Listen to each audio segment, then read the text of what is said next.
5-এ talent পুলে বৃত্তি পেলাম, পারহ্যাপস সর্বপ্রথম এবং সম্ভবত সর্বশেষ। আমি আর জানি না এরপরে আমার পরে ওখানে কেউ বৃত্তি পাইছে কিনা।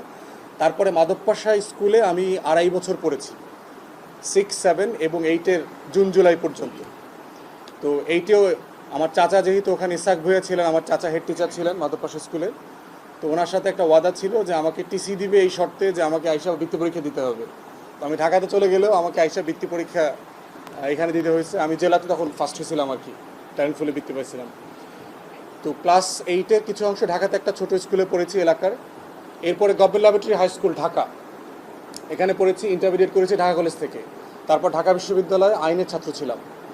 ঢাকা বিশ্ববিদ্যালয়ে আইন পড়া অবস্থায় সেকেন্ড ইয়ারে ইংল্যান্ডে চলে গেছি 2001-এ। ইংল্যান্ডে গিয়ে আপনার ইউনিভার্সিটি অফ লন্ডন থেকে আমি ল পড়েছি। এরপরে ওখানে বারাট ল করলাম তার পরের বছর 2008-এ।